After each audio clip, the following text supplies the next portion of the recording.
우리 시간에 오신 여러분들과 또 영상을 통하여 예배하고 있는 믿음의 가족들 위해 하나님의 큰 은혜가 넘치기를 주님의 이름으로 축원합니다. 존스 홉킨스 대학에서 의미 있는 실험을 한 게 있어요. 존 리터 교수 팀이 우리 사람에게 절망과 희망에 무엇이 영향을 미치는가라고 하는 실험이었어요. 우리가 인생을 살아가다 보면 절망적 환경도 만나고, 하지만 그 절망적 환경들을 희망으로 이겨가는 사람이 있는가 하면 절망의 환경에서 무너지는 사람도 있잖아요.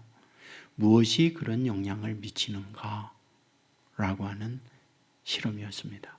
실험의 방법은 유리 큰 관에 쥐를 넣고 실험하는 것이었습니다. 유리관에 쥐를 넣고 물을 채우기 시작해요.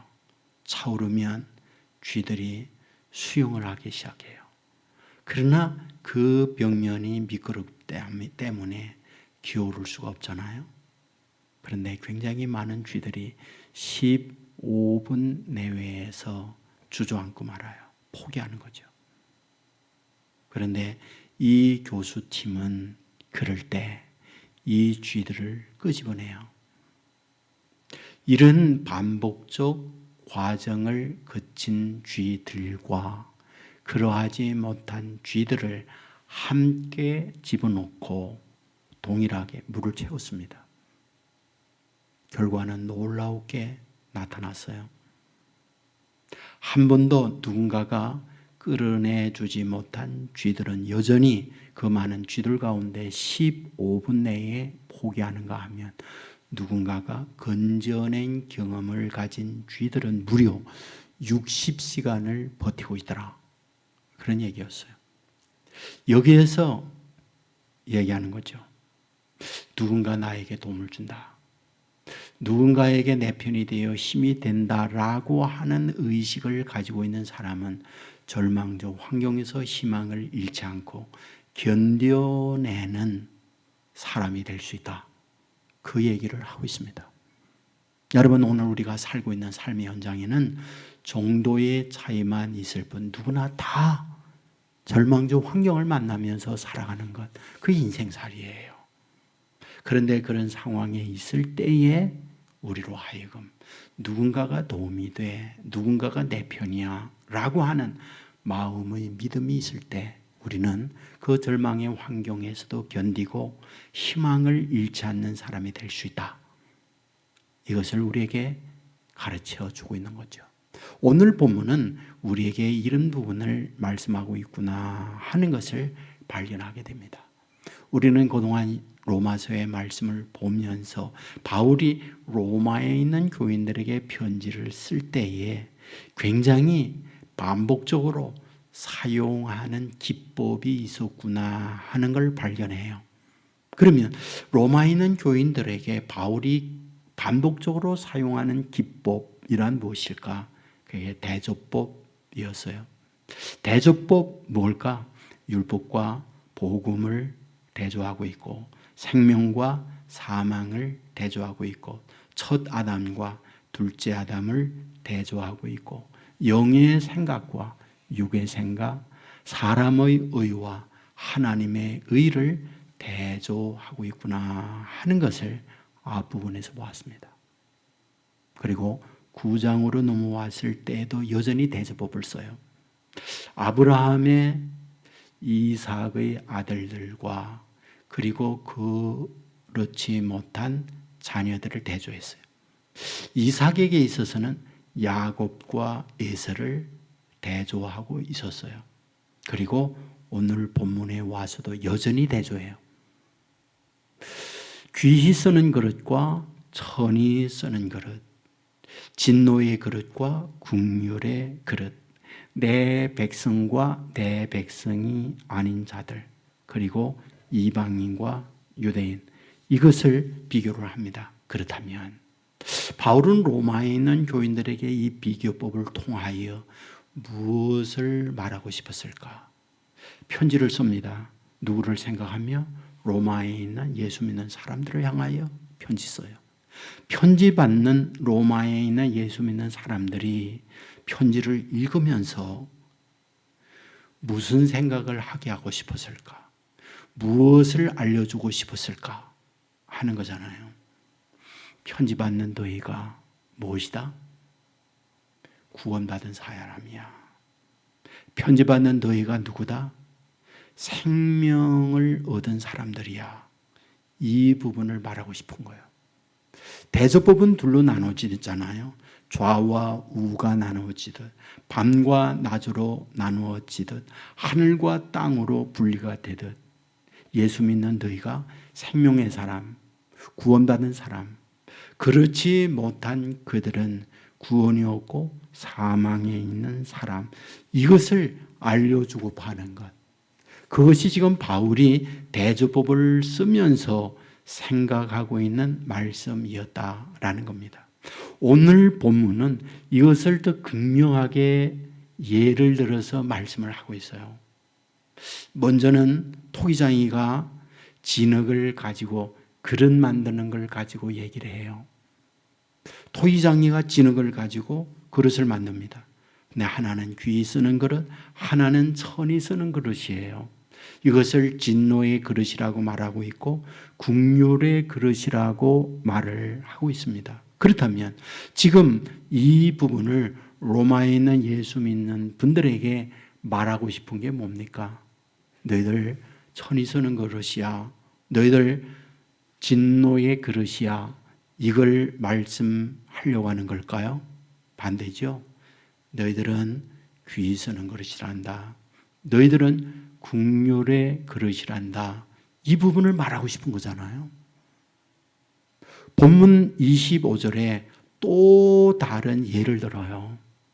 호세아의 글에도 이르기를 내 백성 아닌 자를 내 백성이라 사랑하지 아니한 자를 사랑한 자라 부르리라. 너희는 내 백성이 아니라 한 그곳에서 그들이 살아계신 하나님의 아들이라 일컬음을 받으리라 함과 같으니라. 무슨 말입니까? 지금 편지 보내면서 호세아서에 이렇게 말씀했다 하는 걸 끌고 왔어요. 구약 호세아 2장 23절과 호세아 1장 10절에 있는 말씀을 로마의 예수 믿는 사람들에게 말씀 봐. 여기 이런 말씀이 있다라고 가르쳐줘요. 그러면 여기에 내용이 무엇일까요? 호세아서 우리가 잘 압니다. 호세아 영순이 총각이에요. 그런데 하나님이 중매서죠. 누구를? 고멜을 중매섭니다. 고멜이 누구? 가장 최악 최하층의 여인이었죠. 몸하는 여자, 매춘하는 여자였잖아요. 그런데 최고의 남자에게 최하층의 여자를 중매한 거예요. 하나님께서 중매하니 억지로라도 결혼하잖아요. 자녀 낳았어요. 근데 낳은 자녀의 이름을 뭐라고?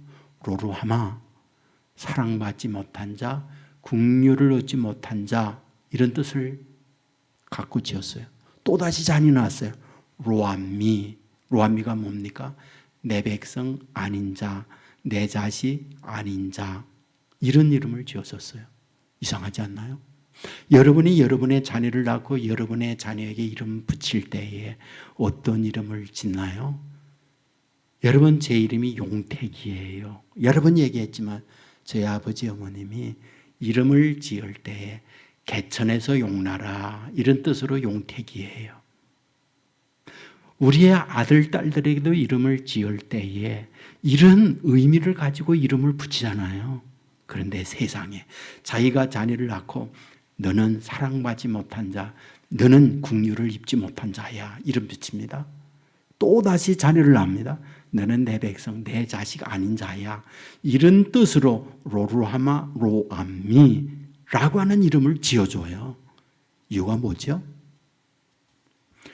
하나님께서 최고의 남자 호세아에게 최악의 여자 고멜을 중매해서 결혼했으면 고멜이 할렐루야 감사합니다.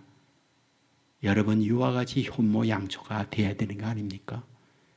여러분 전에 버릇 개 못 주고 또 다시 엉망진창으로 사는 거예요. 결혼해서 살면서도요.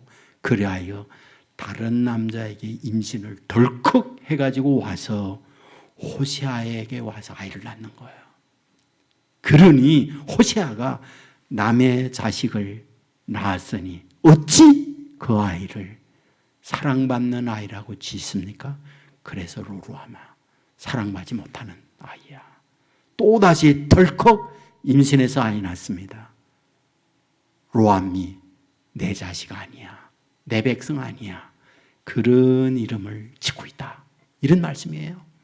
자, 그런데 문제는 이곳으로 끝이었느냐?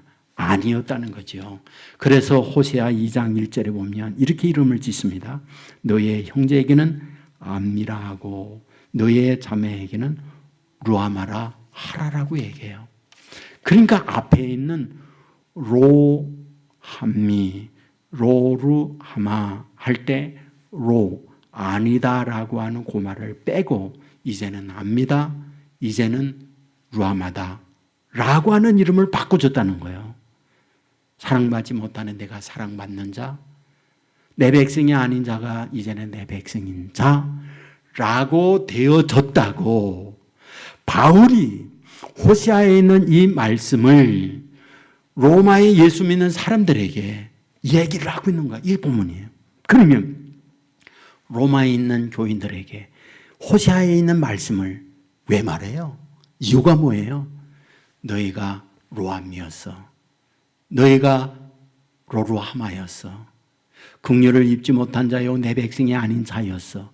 그런데 너희들을 내 백성으로 삼아주었고 그런 너희들을 하나님의 사랑을 입은 자로 삼아주었어 라고 그들에게 말하고 싶은 거예요. 그래야 바울이 여기다가 편지의 그 내용을 쓰는 거예요. 거기서는 끝나지 않아요.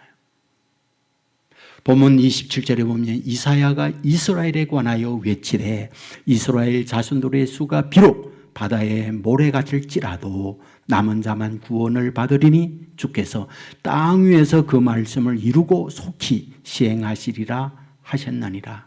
이것은요 이사야 10장 22절의 말씀을 가져왔어요. 그리고 또다시 29절에서 이렇게 말해요. 또한 이사야가 미리 말한 바 만일 만군의 주께서 우리에게 씨를 남겨두지 아니하셨더라면 우리가 소돔과 같이 되고 고모라와 같았으리로다 함과 같으니라 말씀해요. 이 말씀은 이사야 1장 9절의 말씀을 바울이 가져다가 로마 예수 믿는 사람들에게 말해줘요. 구약이 이렇게 이어낸 거 이런 말씀이야 하고 가르쳐줘요. 무슨 얘기예요? 여기에 반복하여 가르치는 게 남은 자입니다. 남은 자. 남은 자는 구약에 굉장히 중요하게 흐르고 있는 신학 사상 가운데 하나거든요. 이사야서나 스바냐서에 보면 남은 자를 반복해서 많이 말해요. 이사야 6장 13절에 보면 밤나무와 상수리 나무가 배임을 당하여도 그 그루터기는 남아있는 것 같이 거룩한 씨가 이 땅에 거루투기니라 라는 말씀이에요. 밤나무 상수리 나무가 배임당합니다. 그러나 거루투기가 남아있다. 그러면 여기서 계속해서 말씀하려고 있는 남아있는 거, 남은 자 누구를 말합니까? 누굴요? 1차적으로는요. 지금 구약의 이사야나 스바냐서에서 말씀하려고 하는 것, 유다가 바벨론에 의하여 패망당해요. 그리고 포로로 끌려가요. 그리고 70년이 지나고 난 이후에 그곳에서 돌아오는 자들이 있어요. 여러분 아세요? 포로로 끌려갔던 100%가 다 온 게 아니라는 것. 소수만 예루살렘으로 돌아옵니다. 그 돌아온 그들을 성경은 뭐라고? 남은 자라고 표현을 하고요. 그러면 이 남은 자의 구약의 말씀을 바울이 로마에 있는 교인들에게 말할 때 목적이 뭐예요? 너희들이 남은 자다. 이 부분을 말하고 싶은 거예요. 자, 이제 말씀을 좀 정리하겠습니다. 지금 로마에 있는 교인들에게 편지 씁니다. 구약의 말씀들을 다 가지고 왔어요. 토기장이가 그릇 만드는 것은 예레미야에 나오는 말씀이에요. 그런데 너희들을 귀하게 만든 존재야, 국류를 입은 그릇이야 라고 말해요. 호세아를 통하여 너희가 사랑받지 못한 너희지만 이제는 사랑받는 자가 되었고 내 백성이 아닌 자였지만 내 백성 삼아준 자가 너희들이야. 그리고 이사야의 말씀을 인용하면서 너희들이 남은 자야 라고 말씀합니다. 그렇다면 이와 같이 로마에 있는 예수 믿는 이들이 특출한 자입니까? 굉장히 대단한 자입니까? 그와 같이 남은 자여, 그와 같이 위대하고 귀한 그릇이기 때문에 귀한 그릇이라고 말하는 걸까요? 우리가 말씀을 보면 로마에 있는 예수 믿는 이들이 그렇지 못한 현실이었어요. 자, 우리 토기장이가 진흙을 가지고 이제 그릇을 만들어요. 천이 쓰는 그릇, 귀 쓰는 그릇이에요. 재료가 무엇인가요? 진흙이었어요. 진흙이 무엇인가요? 아담이었어요. 성경은 하나님께서 흙을 가지고 사람을 만드실 때에 아담이라고 말했잖아요. 아담의 뜻은 진흙이에요. 아담의 뜻은 먼지예요. 그런데 진흙과 먼지와 같이 쓸모없는 너희들을 무하다 생기를 불어넣음으로 생명이 되어졌다. 너의 이와 같이 진흙과 같은 존재이지만 너희들을 무하다 귀하게, 너희들을 무하다 국류를 입은 그릇으로 만들어 주었어. 너희들이 그런 자야 라고 하는 부분을 말씀하는 거예요. 호세아의 예를 들면서 똑같이 말하는 거죠. 너희들은 천한 자다. 외간 남자와 함께 나온 로암이요 로루아마야, 사랑받지 못한 자요 내 백성이 아닌 자들이었어. 하지만 하나님께서는 너희들을 사랑받는 존재로 하나님의 백성으로 삼아 주었어라는 부분을 말해요. 동시에 남은 자라고 말할 때에 남은 자의 의미가 뭔지 아세요? 히브리어의 단어를 보면 쏘알이라는 단어를 써요. 이 쏘알이라고 하는 단어는 무가치하다, 적다, 쓸모없다, 보잘것없다는 뜻을 갖고 있어요. 다시 말씀드리면 남은 자로 돌아오게 될 때 대단하고 위대하기 때문에 너희들을 특별히 남은 자로 삼아 주었느냐? 그게 아니다. 보잘것고 없고 쓸모없는 너희들을 뭐다? 남은 자로 하나님이 삼아 주었다라는 부분을 말해요. 그러면서 로마에 있는 교인들에게 바울은 이 사실을 말하려고 해요. 여러분에게 말씀드렸죠. 로마의 편지를 받을 때 로마 사람들의 수가 얼마? 40여만 명 됐다고 얘기했어요. 여러분, 그 40여만 명 가운데에 40%가 노예라고 했거든요. 그러면 이 노예들, 어떤 사람들? 아프리카에서 넘어온 사람들, 어떤 사람들? 전쟁에서 패배하여 목숨을 겨우 살고 있는 사람들, 처절한 상황에 놓여 있는 사람들, 그들이 누구? 노예들이었어요. 그 가운데에 예수 믿는 사람들이 있었거든요. 유대인들만 예수 믿는 게 아니라 로마인 중에서, 헬라인 중에서, 노예들 중에서 예수 믿는 사람들이 있었거든요. 그들에게 편지 보내면서 너희들이 현재 처해 있는 신분적 상황이나 너의 현실이 초라한 상황에 있다 할지라도 너희들이 뭐냐? 귀한 것으로 하나님이 너희들을 빚어주었어. 내 백성이 아닌 자를 내 백성 삼아준 자야. 사랑받지 못했지. 그러나 하나님이 사랑을 입은 자야. 너희들이 남은 자야. 이 부분을 말씀하고 싶은 거예요. 이 부분은 동시에 현재를 살고 있는 저와 여러분에게 주어지는 말씀이다. 이 사실을 믿으시기를 주의 이름으로 축원합니다. 우리를 귀하게 삼아 주었어요. 우리를 내 백성이라고 삼아 주었어요. 우리를 남은 자라고 부른 바 되었다고 하는 거, 이건 믿으셔야 돼요. 그런데 여기서 우리가 좀 정리하고 한 걸음 나가야 할 것이 있는데, 성경은 선택에 대하여 말씀해요. 선택이 누구? 이스라엘 백성이 선민이에요. 선택된 백성이니까. 그러면 이스라엘 백성을 선택했다고 할 때에 그 선택의 기준과 의미가 무엇인가 하는 것을 좀 정리해야 돼요. 우리는 이스라엘의 선민, 그러면 민족적, 혈통적 선민 의식이 많이 있어요. 맞아요. 하지만 성경을 관통해서 보면 어디에 방점을 두고 있느냐? 메시아입니다. 성경은 창세기부터 요한계시록까지 주인공이 메시아이신 예수님이에요. 그 선택의 면면이 흐르고 있는 줄기의 중심은 예수님, 메시아에게 연결되어 있다 하는 걸 꼭 알아야 돼요. 창세기 3장에서도 보면 여자의 후손, 메시아이신 예수님을 말하게 돼요. 아브라함에 와서 너에게 복을 비는 자 복받게 하고 저주하는 자 저주하게 하겠다. 그리고 너로 모든 만민이 복받게 하겠다라고 할 때 그 주인공이 메시아 예수 그리스도로 인하여 만민이 복받게 하겠다. 여기에 포커스가 되어 있어요. 그리고 8 아들 가운데 이삭에게 쌍둥이 아들 가운데 야곱 연결되어 있잖아요.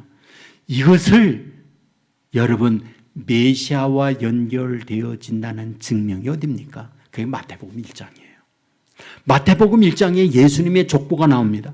그 족보의 면면이 계속 작정해서 흐르고 있는 그것이 메시아이신 예수님으로 연결되어져요. 그러므로 구약에 선민이라고 할 때 선민의 핵은 메시아이신 이분과 연결되어지고 있다라는 것이 선택의 핵심이었어요. 그리하여 바울이 하는 말을 보세요. 로마서 9장 6절에 보면 이렇게 말합니다. 이스라엘에게 난 그들이 다 이스라엘이 아니요. 이스라엘에 난 자가 다 이스라엘이 아니요 라고 할 때에 앞에 말하는 이스라엘은 누구? 야곱이에요. 뒤에 말하고 있는 이스라엘은 누구? 이스라엘 민족이에요. 혈통적으로 야곱 그 이름이 이스라엘로 바뀌잖아요. 그렇다고 해서 그 후손이 다 이스라엘 아니야 라고 분명히 말하잖아요. 다 이스라엘 아니야. 여기서 말하고 있는 이스라엘은 선민이요 구원받는 이스라엘 아니야. 이것을 분명히 선언하고 있어요. 본문 27절에도 보면 말하죠. 이스라엘 자손들의 수가 비록 바다의 모래알 같을지라도 남은 자만 구원을 받으리라고 말해요. 이스라엘 민족적으로 바다의 모래알과 같아요. 하지만 남은 자만 곧 얻는다. 그들이 혈통적으로 아브라함의 후손이요 이삭의 후손이요 야곱의 후손이라고 해서 민족적으로 혈통적으로 구원받는 게 아니야. 남은 자만 그 중에 구원을 얻어라는 부분을 분명히 말하잖아요. 그렇다면 이 부분을 바울이 지금 로마에 있는 예수 믿는 분들에게 말하고 싶은 부분이 뭐예요? 말하고 싶은 부분. 이것을요, 갈라디아에서 보면 굉장히 소상하게 설명해 줍니다. 갈라디아서 3장 6절에 보면 아브라함이 하나님을 믿음에 그에게 의로 정하셨다. 창세기 15장 말씀을 가지고 와서 얘기해요. 그러니까 할례 받기 전에 믿는다는 믿음 때문에 의로 여겨졌다. 구원받는 사람이 되어졌다는 말이거든요. 그러니까 할례를 받음으로 구원받은 아브라함이 된 게 아니라 할례 받기 전 믿는다고 하는 그것으로 의롭게 되어졌다. 구원받은 사람이 되어졌다고 선언을 해요. 그리고 난 이후 그거를 설명을 해요. 갈라디아서 3장 17절에 보면 그런즉 믿음으로 말미암은 자들은 아브라함의 자손인 줄 알지어다. 무슨 말이에요? 혈통적으로 아브라함의 후손이래야 아브라함의 자손 되는 게 아니야.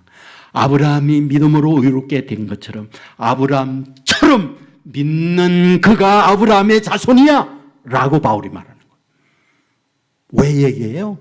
로마에 있는 다양한 사람들에게 너희들이 비록 혈통적으로 아브라함의 후손이 아니라 할지라도 너에게 주어져 있는 현실들이 초라한 상황에 놓여 있다 할지라도 지금 예수 믿어? 그렇다면 너희들은 하나님의 선민이요 너희들은 아브라함의 자손이야. 이 부분을 말하고 싶은 거예요.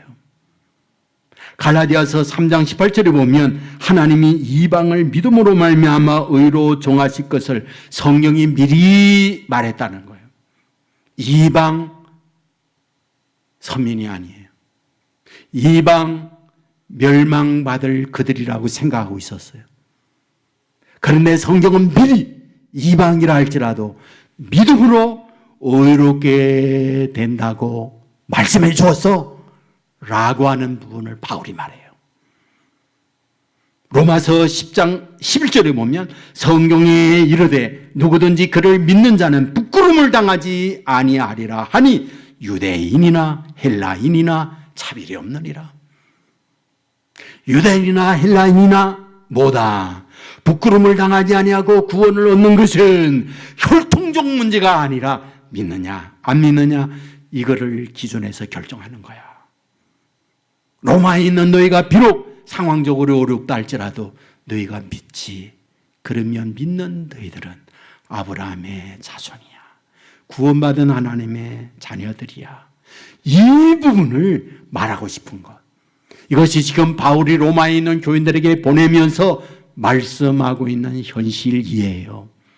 그렇다면 어쩌란 말입니까? 여러분에게 말씀을 드렸지만은 현재 로마에 예수 믿는 그들이 호화로운 여러 가지 대우받고 있는 믿는 것 때문에 사람들에게 높임과 대우를 받고 있는 상황이 결코 아니에요. 지금도 로마에 가게 되어지면 당시 초대교회의 성도들이 얼마나 처참하고 비참한 가운데에 생명 걸고 신앙 생활을 했는가 흔적들이 남아 있어요. 아프가니스탄이 탈레반에 의해서 무너졌어요. 여러분, 긴급 기도 요청의 타전이 저에게 알려왔어요. 목사님, 지금 탈레반에 의해서 아프가니스탄이 무너지고 그곳에 있는 선교사님들과 가족과 믿는 분들 수백만이 수만 명이 그곳에서 나와야 하는데 못 나오고 죽음의 위기를 만나고 있습니다. 기도해 주셔야겠습니다. 긴급 기도 요청에 문자가 날라왔어요. 여러분 요독 수용소 아시죠? 북한의 정치범들이 가 있는 곳이요. 그곳에 들어가면 시체가 되어 나온다는 곳이거든요. 그래서 요독 수용소의 상황을 누구도 몰라요. 그런데 그곳에서 탈출하여 탈북한 사람이 간증하고 그 상황을 고백하는 걸 보잖아요. 놀라운 것은 그곳에 예수 믿던 목사, 장로, 권사들이 굉장히 많이 갇혀 있다는 고백이에요. 여러분 믿음으로 산다는 것은 제가 볼 때에 역사 일에 어디든지 대우받고 높임받고 그러는 경향은 많지 않습니다. 좁은 길이에요. 좁은 눈이에요. 환난의 길입니다. 믿고 살아간다는 것은 풍요 한설 속에 살아가는 것이 믿는 자의 현실이에요. 여러분 이런 상황에 놓여 있는 그들에게 지금 바울이 하고 싶은 말이 있다고요. 너희들이 그런 현실에 있지만 하나님의 사랑을 입어서 예수 믿게 돼서 하나님이 이끌어주지 아니하면 예수님께로 올 자가 없다고 분명히 말하고 있어. 택한 미리 정하신 그들만이 예수를 믿을 수 있어. 너희들이 귀한 것으로 너희들이 하나님의 자녀로 남은 자로 선택된 자들이야. 이 부분을 갖게 함으로 말미암아 그들 안에 담대한 마음을 갖게 하고자 하는 것. 그게 지금 바울이 갖고 있는 마음이에요. 맞습니다. 여러분 우리는 8장에서 예수를 믿게 될 때 어떻게 한다고요? 독생자 예수 그리스도를 너희들을 위해서 주었는데 너희들이 구하는 것 그 외에 다른 것 너희들이 주시지 않겠느냐? 그러므로 구하면서 살아가라 부탁하죠. 하나님이 믿는 자와 함께 하시면 누가 우리를 대적할 수 있겠느냐? 그러므로 강하고 담대하라 그 말씀을 하고 있죠. 너희들이 예수 믿는다는 것은 하나님의 사랑을 입은 자인데 환난이나 어떤 핍박이 있다 할지라도 하나님과 맺은 그 사랑의 그 누가 끊을 수 있겠느냐? 그러므로 너희들 이 마음 이 믿음 흔들리지 않고 담대히 갖고 살아가야 돼. 이 부분을 말씀하고 있잖아요. 그렇습니다. 여러분들이 그 안에 처하여 있는 현실은 절망적 형편이에요. 좋은 환경이 아니에요. 어려운 환경입니다. 그런데 뭐라고요? 구약에 있는 예레미야의 말씀, 구약에 있는 호세아의 말씀, 구약에 있는 이사야의 말씀을 끌어다가 말씀하면서 이와 같이 구약에 미리 말씀했던 그것이 바로 지금 너희들을 향하여 한 말씀이란다. 그런 거로 이 말씀을 붙들어야 되라는 것을 로마에 있는 교인들에게 바울이 전하고 있는 거예요. 이게 본문이라는 거예요. 이것은 동시에 오늘 현재를 살고 예수를 믿는 저와 여러분에게도 주어지는 말씀. 미리 예레미야의 토기장이에게 진흙과 같은 우리를 귀한 것으로 만들어줬는데 그게 우리다. 호세아서를 통하여 말씀해 주기를 너희들이 내 백성이 아닌 자, 내 사랑받은 존재가 아닌 자, 사랑하는 자로 내 백성으로 삼아준 그들이 너희들의 많은 사람들 중에 남은 자로 부름을 받은 너희, 그분을 말하고 싶은 거예요. 여러분, 저와 여러분들도 이와 같이 구별된 하나님의 사람이다 믿으시기를 주의 이름으로 축원합니다. 자, 그런데 이것으로 바울이 끝을 내는 걸까요? 그렇지 않아요. 문제는 현재의 너희가 이런 존재이지만 앞으로 살 길이 있잖아요. 가야 할 길이 있잖아요. 그런데 현실은 막막하잖아요. 그러면 앞으로 가야 할 미래, 현실은 막막할 때 그것을 희망을 갖고 절망을 이길 수 있는 길이 뭐냐는 거예요. 그게 여전히 하나님이 너희와 함께하여 여전히 하나님의 말씀으로 너희들을 돕는다고 하는 부분을 말씀하고자 하는 거예요. 이게 매우 중요한 겁니다. 빛이 있어라, 빛이 있습니다. 여러분, 걷지 못하는 이에게 일어나 걸으라 걸어요. 풍랑이는 바다를 향하여 잔잔하라, 잔잔해져요. 무덤 앞에서 나사로야 나오라 할 때에 나와요. 뭘 가르쳐 줍니까? 말씀은 능력이에요. 너희가 비록 그곳에 어떤 하나님이 함께한다고는 하늘로부터의 표가 이마에 달려있지 못하다. 하늘로부터 너희 상을 받은 자요 하나님의 자녀라고 하는 증명서 받은 것 없다. 그러나 말씀으로 너희들에게 증명하고 있다. 그러므로 그 말씀을 붙들어야 환난의 상황에, 절망의 상황에 이길 수 있단다. 이 부분을 말씀하고 싶은 거예요. 여러분, 우리가 사도행전 27장에 보면 바울이 죄수의 몸으로 로마로 이송해 가는 말씀이 있잖아요. 유라굴라 광풍을 만나요. 유라굴로라고 하는 이것은 태풍인데 완전히 그 이름이 미친 바람이라는 말이에요. 어디에서 어떻게 바람이 부르질지를 가늠할 수가 없어요. 그 광풍을 만나면 배는 산산조각 나고 살아날 사람이 아무도 없어요. 그러므로 화물을 다 버렸죠. 배는 조각났죠. 죽음이 순간순간 다가오고 있죠. 절망적 두려운 공포에 있을 때 하나님이 바울에게 나타나요. 말씀합니다. 바울아, 두려워하지 말라. 이 모든 여기에 있는 선원이나 선장, 여기에 있는 승객 내 손에 맡겼다. 그러므로 두려워하지 말라. 그 얘기를 합니다. 여러분, 전보다 더 미친 바람으로 몰아치고 있는데 하나님의 말씀이 들려옵니다. 선장과 선원들에게 말해요. 생명에 손상이 없습니다. 걱정하지 마세요. 현실은 절망인데 어찌 이런 말합니까? 하나님께서 주시는 말씀을 붙드니까 그런 일은 담대함으로 외치는 거예요. 말씀대로 풍랑은 잔잔하게 되어지고 생명은 손상이 없도록 구원받고 있잖아요. 말씀을 붙으니까 말씀대로 되는 거예요. 여러분, 구약에 여러 선지자들이 있어요. 그 선지자들 가운데에 엘리사를 보세요. 그가 사마리아에 살고 있을 때에 아람이 군대가 격격으로 포위합니다. 아람 군대는 엠바고 정책을 씁니다. 모든 복음들을 차단하여 그 안에 있는 사람들로 하여금 항복하도록 만들게 하는 작전이잖아요. 양식이 떨어졌어요. 비둘기 똥을 먹으려고 해도 먹을 게 없어요. 아들을 잡아먹고 딸을 잡아먹어요. 더 이상 길이 없습니다. 격격으로 아람의 군대들은 포위하고 있습니다. 달라질 게 아무것도 없어요. 그런데 하나님께서 에스라에게 찾아와요.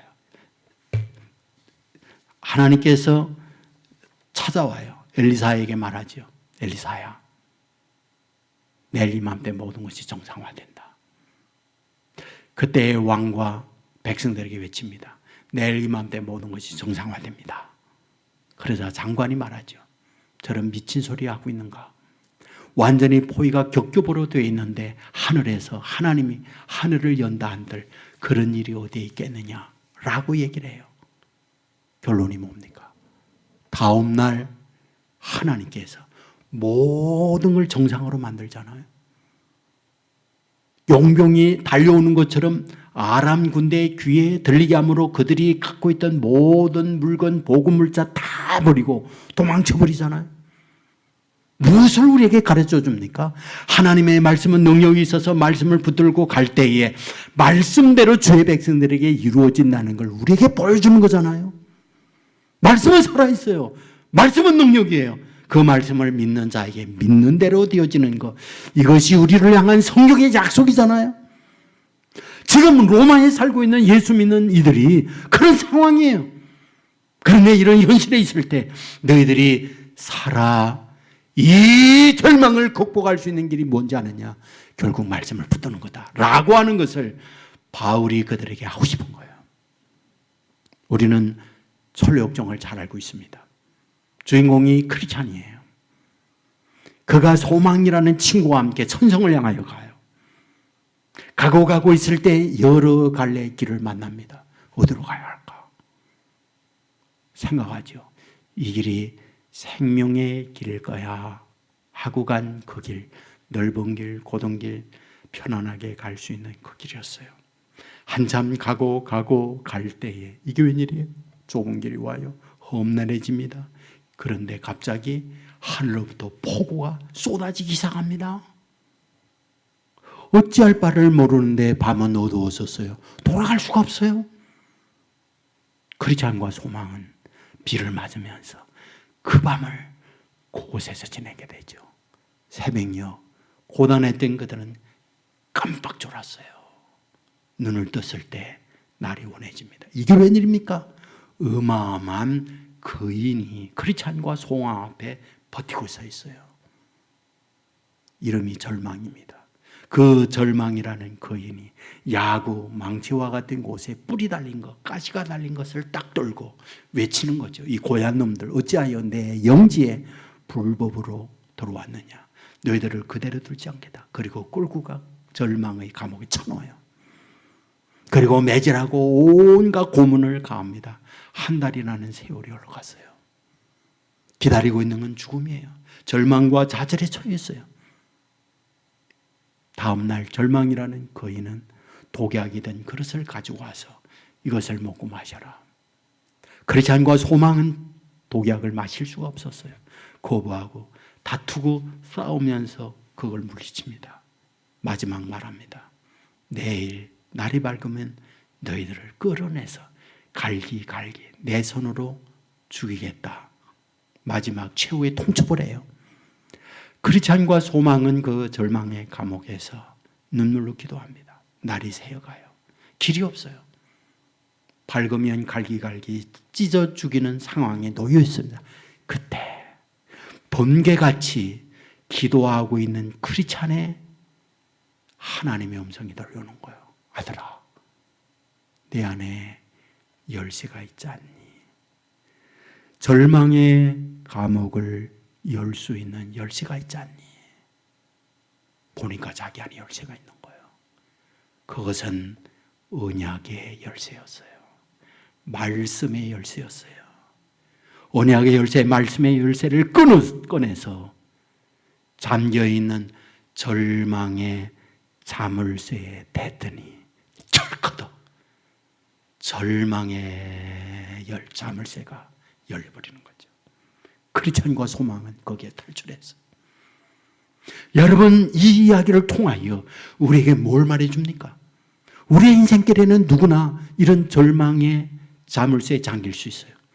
그런데 그 자물쇠를 여는 희망의 열쇠, 그건 말씀이라는 거예요. 여러분, 성경은 우리에게 말합니다.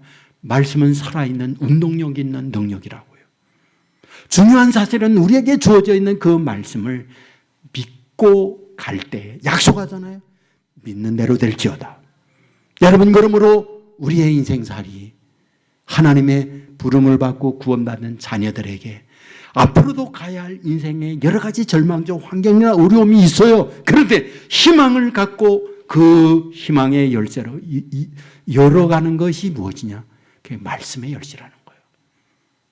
오늘 저와 여러분이 말씀을 내 안에 갖고 우리에게 주시는 말씀을 붙들고 말씀을 의지하며 나가게 될 때 캄캄한 밤에 빛이 될 것이고 잠겨있는 절망이 열려져서 희망찬 내일로 나가게 하는 것, 그것이 말씀이라는 사실 믿으시기를 주의 이름으로 축원합니다. 바울은 로마의 예수 믿는 이들에게 이것을 말하고 싶었어요. 이것은 동시에 현재를 살고 있는 저와 여러분에게 주시는 말씀이에요. 사랑하는 우리를 향하여 하나님이 바울을 통하여 간절히 사모하는 것. 인생길에는 절망적 환경이 있다. 이때의 그 환경만 바라보면 무너져 내린다. 그러나 내 안에 말씀의 열쇠가 있지 않느냐, 언약의 열쇠가 있지 않느냐, 그것을 절망에 대라 열려진다.